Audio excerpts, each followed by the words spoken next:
Hello दोस्तों, मैं Anil Kumar study with Anil Kumar में आप सभी का स्वागत करता हूं। आइए आज हम सभी कक्षा 10 के एक नए चैप्टर स्टार्ट करेंगे। और मैंने आपको बताया है कि मैं तभी चैप्टर स्टार्ट करता हूं जब उस चैप्टर के मोस्ट ऑफ कंसेप्ट पढ़ा दिए होते हैं, और बाकी क्वेश्चन मैं धीरे धीरे करके पूरा डाल दूंगा। मैं सोचता हूं कि एग्जाम तक जो भी इम्पोर्टेंट है टॉपिक वो पढ़ा दिए जाए, जो भी इम्पोर्टेंट क्वेश्चन है जिससे कि पूरा कवर अप सिलेबस हो जाए वो पढ़ा दिए जाए और आपको काफ़ी हेल्पफुल हो। तो आइए मैं एक नया चैप्टर स्टार्ट करता हूँ जिस चैप्टर का नाम है अरिथमेटिक प्रोग्रेशन।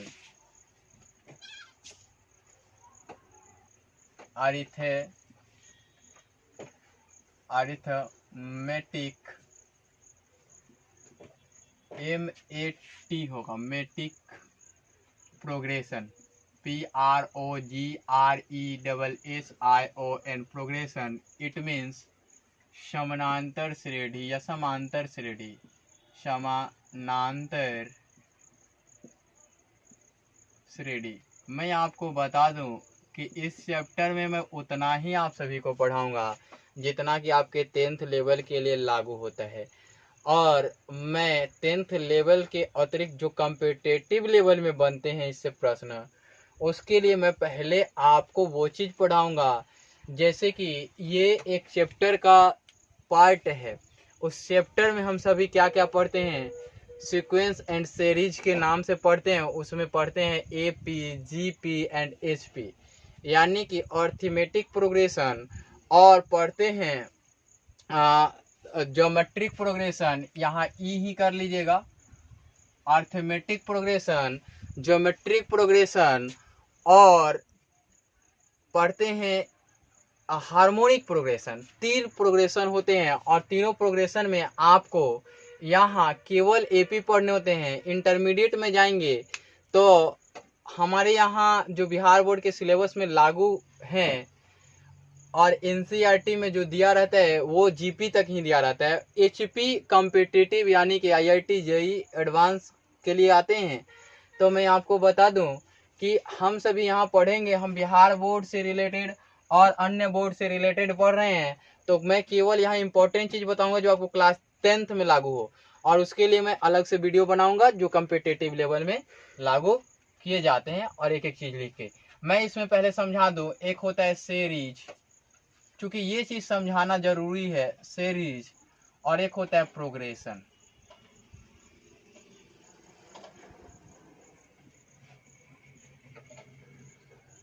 इन दोनों में अंतर क्या है, तो मैं इसके लिए पार्ट यहाँ से स्टार्ट करूँगा, यहाँ तक मैं लिखूँगा, और इसके लिए मैं इसके नीचे लिखूँगा, ठीक है ना। तो आइए देखते हैं सीरीज में क्या क्या देखते हैं।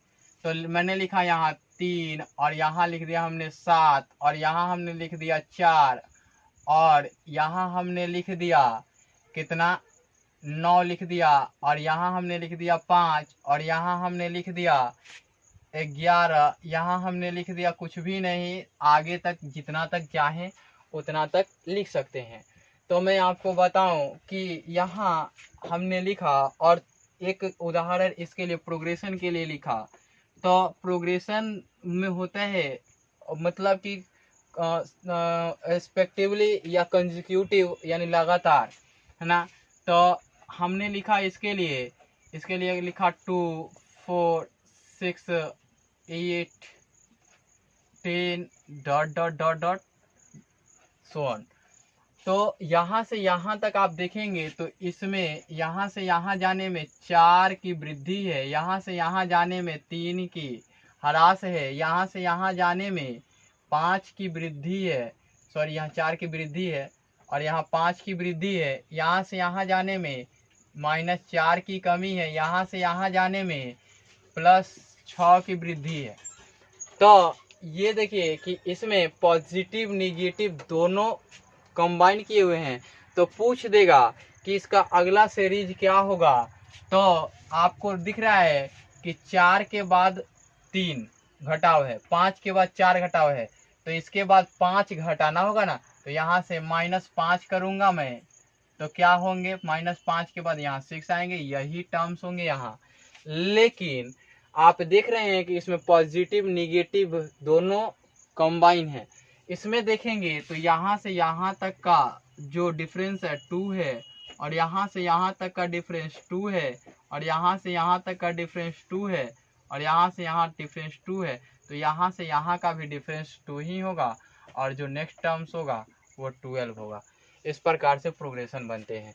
तो मैं आपको बताऊं कि प्रोग्रेशन में और क्या क्या, तो इसमें देखिए ये जो हैं 3, 4 और 5 और 6 एंड सो ऑन, और 7, 9, 11 और एंड सो ऑन जहाँ तक जाए। अब यहाँ से पॉजिटिव 7 करेंगे तो हो जाएंगे 13, क्या हो जाएंगे 13 हो जाएंगे। तो यहाँ 13 आप लिख सकते हैं। आइए देखते हैं कि इसमें क्या होता है अंतर। तो यहाँ से यहाँ का अंतर जो होगा 1 होगा, यहाँ से यहाँ का अंतर 1, यहाँ से यहाँ का अंतर 1, लेकिन यहाँ से यहाँ का अंतर 2, यहाँ से यहाँ का अंतर 2, अब यहाँ से यहाँ का अंतर 2। तो सीरीज जो होता है वो कॉम्बिनेशन ऑफ प्रोग्रेशन होता है ना। आपको पता है कि ये कॉम्बिनेशन ऑफ प्रोग्रेशन है, और ऐसा नहीं है कि केवल यही रूल लागू होगा। कभी मल्टीप्लिकेशन का रूल लागू होगा, तो कभी एक टर्म्स नहीं जाके 2-2 टर्म्स 3-3 टर्म्स नीचे जाके सीरीज बनते हैं। सीरीज मैं इसलिए बता रहा हूँ कि आप सभी को समझ में आए, और सीरीज काफ़ी महत्वपूर्ण टॉपिक होते हैं। इससे काफ़ी सारे मैथमेटिकल सीरीज के नाम से रीजनिंग बनते हैं, उसमें बहुत सारे रूल लागू होते हैं, कभी घटा के कभी स्क्वायर करके, वो सभी सीरीज होते हैं। लेकिन प्रोग्रेशन जो होते हैं वो या तो नेक्स्ट टर्म से नेक्स्ट टर्म का अंतर, या आप लिख सकते हैं 3, 9 है ना, और कितना 12, और कितना आप लिख सकते हैं 15 एंड सो ऑन। अब यहाँ से यहाँ का रेशियोज देखें प्रोग्रेशन में, तो नेक्स्ट टर्म 9 है, ये 3 है। तो यहाँ से ये चीज करेंगे तो ये अर्थमेटिक, सॉरी एपी ये लिख लें, ये अर्थमेटिक प्रोग्रेशन है, ठीक है ना। अब जीपी के लिए इसका जीपी यानी कि ज्योमेट्रिक प्रोग्रेशन के लिए अगर आए तो यहाँ से यहाँ का 9/3 करे, और यहाँ 12/9 करे, तो क्या सेम मिलेंगे? क्या नहीं मिलेंगे। तो यहाँ प्रोग्रेशन यहाँ पे 2 एपी सम्मिलित हैं, यहाँ पे 2 एपी सम्मिलित हैं, है ना। और देखिए कि यहाँ जीपी बनता है कि नहीं बनता है। तो यहाँ से यहाँ जीपी बनाने के लिए क्या करना होगा, यहाँ से 3 का अंतर, तो यहाँ से 27 हो जाएगा, और यहाँ से 27 से 81 हो जाएगा। अब देखिए कि 9/3 और 27/9 ये दोनों का जो सॉल्यूशन होगा वो 3 आएगा। तो ये कॉमन रेशियो हो जाएगा, ये 3 का बचेगा। अब 27 या 81 भी होगा। तो इस प्रकार से आप देख सकते हैं कि ये ज्योमेट्रिक प्रोग्रेशन, ये अर्थमेटिक प्रोग्रेशन। तो प्रोग्रेशन के जो भी टाइप होते हैं वो सभी एक साथ कंपाइल करके दिए गए होंगे तो सीरीज होंगे, है ना। प्रोग्रेशन मीन्स एपी जीपी सब इंक्लूडेड होंगे। तो मैं यहाँ पे केवल प्रोग्रेशन लिखूं और ये लिख दूं एपी, है ना, और ये लिख दूं मैं जीपी। देखिएगा ध्यान से, काफी इंपॉर्टेंट चीज है। मैंने यहाँ समझाने के लिए इसलिए जल्दी से लिख दिया कि ये चीजें एपी में केवल इतने ही नहीं आते हैं, ये भी आते हैं। अब एक जीपी भी आते हैं जिसका रेसिप्रोकल, एपी का उल्टा होता है जिसका रेसिप्रोकल कर दिया जाए, और रेसिप्रोकल करने के बाद तो वो जीपी पढ़ने नहीं है, मैं आगे आपको समझाऊंगा। इन सभी का कॉम्बिनेशन अगर कर दिया जाए और इसमें लिख दिया जाए तो एक नए क्वेश्चन बन जाते हैं जो सीरीज बन जाते हैं, ठीक है ना। अब सीरीज से अब उस पे आते हैं कि समानांतर श्रेणी का जो डेफिनेशन होगा वो क्या होगा। तो आप समानांतर श्रेणी का डेफिनेशन लिखेंगे कि संख्याओं की एक ऐसी सूची, संख्याओं की एक ऐसी सूची जिसमें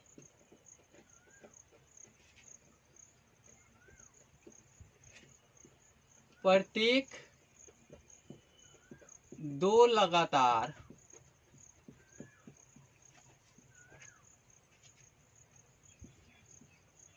पदों के बीच का अंतर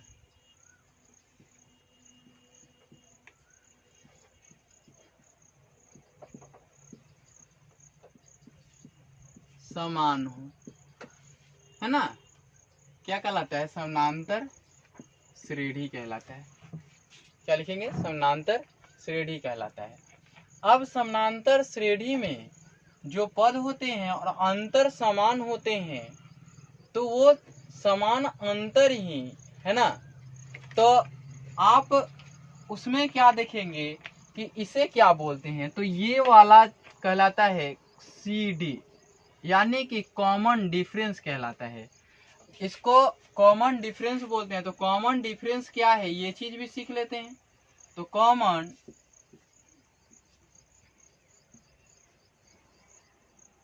डिफरेंस क्या है, ये चीज हमें सीखना है। तो लिखते हैं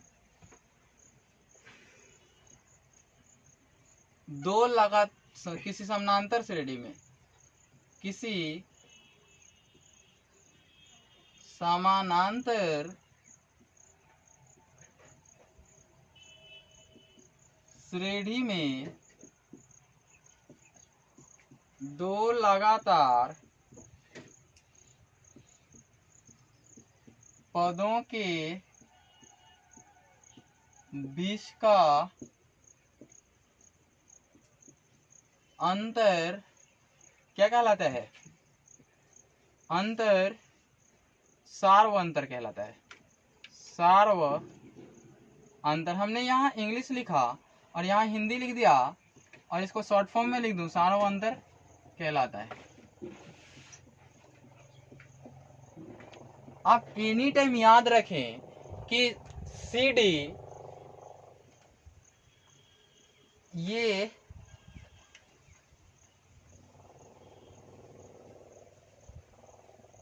धनात्मक एवं ऋणात्मक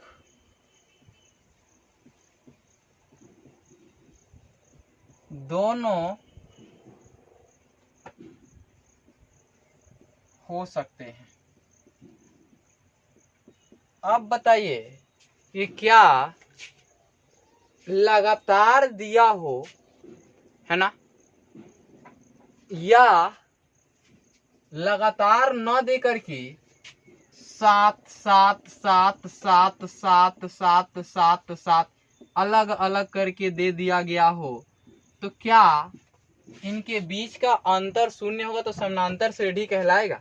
अब कहां तक 7 7 लिखेंगे, अंतिम पद भी 7 होगा, अंतिम पद भी 7 होगा, तो क्या शून्य हो सकता है? NCERT में आपके दिया हुआ है, NCERT में दिया हुआ है कि सार्व अंतर 0 भी हो सकते हैं, 0 भी हो सकते हैं। देखिएगा लिखा हुआ है। लेकिन क्या आपको पता है कि ये चीज हो तो हो सकता है कि नहीं? अगर आपको पता है तो कमेंट बॉक्स में कमेंट करें, अन्यथा मैं जब कॉम्पिटिटिव वाला पढ़ाऊंगा तो मैं क्लियर कर दूंगा। अभी आपको जरूरत है इतने ही पढ़ने की, इसलिए मैं 0 के बारे में कोई चर्चा नहीं कर रहा हूँ। तो आपको पता चल गया होगा कि सार्व अंतर किसे कहते हैं। और जो भी टर्म्स होते हैं, नंबर्स ऑफ टर्म्स, है ना, तो मैं लिखूं यहां नंबर्स ऑफ टर्म्स, तो इसको मैं लिखूं तो बताऊं आपको कि किसी समानांतर श्रेणी में, यहाँ केवल समानांतर लिखने से ही नहीं, यहाँ कोई भी हो, AP हो, GP हो, सभी के लिए लागू होते हैं। तो किसी श्रेणी में, श्रेणी की कुल पदों की संख्या, है ना, है किसी श्रेणी में कुल पदों की संख्या। अब आपने इतना तो समझ लिया, तो आइए मैं AP बनता कैसे वो बता दूं। ये तीनों लागू होंगे, है ना। मैं इसमें उतना ही पढ़ाऊंगा आपको कि जितना से आपका एग्जाम काफी अच्छे तरीका से निकल जाए, है ना। और इससे भी प्रश्न बनते हैं, काफी आसान प्रश्न बनते हैं। आप मैथमेटिक्स को एक गेम की तरह लो, ऐसा नहीं कि मैथमेटिक्स को एक सब्जेक्ट की तरह ले लो। सब्जेक्ट की तरह लोगे तो आपको काफी कठिनाई आएंगी। तो मैं एक एपी लिखना चाहता हूं, एपी। तो एपी का जो टर्म्स होता है, टर्म्स वो होता है, मैं पहले से स्टार्ट कर रहा हूं, ए प्लस डी,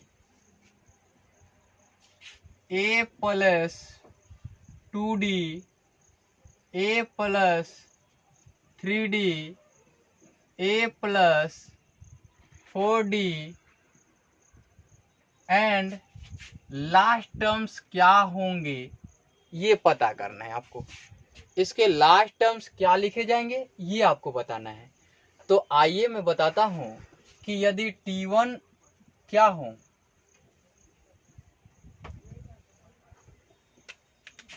T1 जो है A है और T2 जो है वो वाला AD है और T3 जो है वो है 2A प्लस 2D और T4 जो है वो है A प्लस 3D और T5 जो है A प्लस 4D है। अब आप देख रहे हैं कि ये वाला पार्ट यहां तक जाएगा, लास्ट टर्म बताना है आपको। तो आप एक चीज देखिए, यहां पे आप लिख सकते हैं 0D, लिख सकते हैं ना। तो ये चीज 0D नहीं लिखें आप। A प्लस 1 है तो 1 से सब्ट्रैक्ट करेंगे 1 इंटू डी, है ना। अब यहाँ है तो A प्लस यहाँ 2 है तो 2 से सब्ट्रैक्ट किया मैंने 1 और D लिख दिया। और इसको मैं 3 है तो A प्लस 3 माइनस क्या लिख दूं, 1 लिख दूं और क्या लिख दूं, D लिख दूं। तो ये 2D हो जाएंगे। अब यहाँ 4 है तो A plus 4 minus 1 into D लिख दूं। इसको क्या लिखूं, A plus 5 minus 1 into D लिख दूं। अब ध्यान से देखिएगा कि लास्ट यहां तक जाने में अगर मैं TNवां पद लिखूं, 5 था तो 5 को एक घटाना पड़ा, तो TNवां पद लिखूं तो क्या लिखेंगे, A plus n minus 1 into D, यही होगा। तो ये लास्ट जो टर्म्स होगा वो होगा A plus n minus 1 into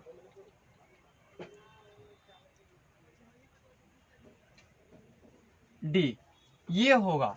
अब आपने देखा कि Tn टर्म्स यानी कि T1 T2 T3 यानी कि Tn टर्म्स क्या मिल गए आपको, ये एक फॉर्मूला बन गए हैं। अब इस फॉर्मूले के माध्यम से आप बहुत सारे तरीके से कुछ निकाल सकते हो। मैं इसमें एक और चीज थोड़ा सा मॉडिफाई करके बताऊं कि आप ऑब्जेक्टिव निकालने बैठ गए, आपको यहां से डी फाइंड आउट करने हैं, तो सीधे सीधे Tn में से ए घटा लो आप, है ना, और डी का डिवीजन करो और प्लस 1 कर लो और n फाइंड आउट कर लो, है ना। अब आप ध्यान से देख रहे होंगे कि यहां से n निकल जाएगा। अब आप d फाइंड आउट करना चाहते हैं तो Tn माइनस ए करो आप, और क्या करो, यहां पे n माइनस 1 कर लो और ये आपके d फाइंड आउट हो जाएंगे। तो ये मैं क्वेश्चन में इंप्लीमेंटेशन करना सिखाऊंगा, मैकेनिज्म एप्लीकेशन करना सिखाऊंगा। ये तो एप्लीकेशंस हो गए, मैकेनिज्म करना सिखाऊंगा, लागू करना सिखाऊंगा, तब आपको पता चलेगा कितना आसान ये बता देता है। ठीक है, इसी प्रकार से अगर T1 को जोड़ूं, T2 को जोड़ूं, T3 को जोड़ूं तो एक समेशन बनेगा तो एस एन बनेगा। तो इसको एक बार लिख के फिर एक बार और लिख के तब किया जाता है, तो मैं वो अगले वीडियो में आपको पढ़ा दूंगा।